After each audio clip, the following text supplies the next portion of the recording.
কোনো মামু খালুর লাল টেলিফোনে অথবা অ্যান্ড্রয়েড মোবাইলের টেলিফোনে কোনো রাজনৈতিক প্রভাবে আমার কপাল যেন চূড়াবালিতে হারিয়ে না যায়। আমার কপাল আমাকে দিতে হবে।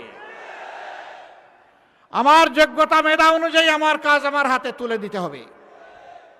এই দাবি নিয়ে তারা রাস্তায় নেমেছিল। প্রিয় যুবকেরা, কথা দিচ্ছি ইনশাআল্লাহ যুক্তরাষ্ট্রের ১ নম্বর জিম চেইন গোল্ড জিম এখন আবারও বাংলাদেশে। বসুন্ধরা আবাসিক এলাকা ও বসুন্ধরা সিটি শপিং মলে আমরা তোমাদেরকে শিক্ষা প্রশিক্ষণ দিয়ে তোমাদের হাতকে বাংলা গড়ার কারিগরের হাতে পরিণত করব ইনশাআল্লাহ। তোমাদের হাতে বেকার ভাতা নয়, তোমাদের দাবি অনুযায়ী তোমাদের মর্যাদার সাথে সঙ্গতি রেখে সেই কাজগুলা তোমাদের হাতে তুলে দেব ইনশাআল্লাহ। বাংলাদেশ তোমরাই গড়বা, তোমরাই চালাবা।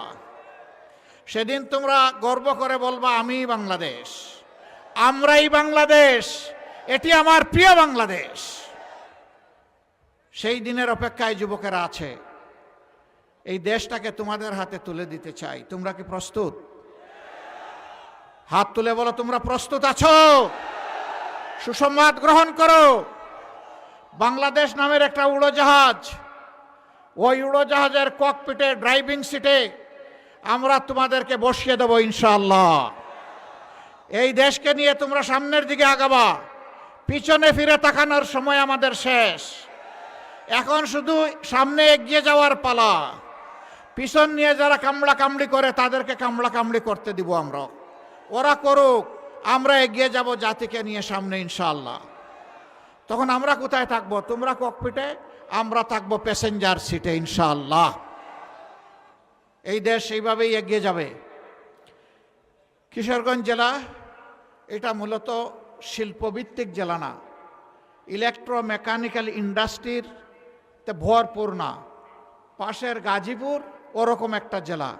এই জেলাটা হচ্ছে কৃষিভিত্তিক। আমরা কথা দিচ্ছি কৃষিকে ইনশাআল্লাহ আমরা শিল্পে পরিণত করব। বলবেন এত টাকা কোথায় পাবেন? ওই যে আমাদের দেশ থেকে 28 লক্ষ কোটি টাকা চুরি করে বিদেশে পালিয়ে গেছে, ওদের পেটের ভিতরে হাত ঢুকে সেই টাকা বের করে আনবো ইনশাআল্লাহ।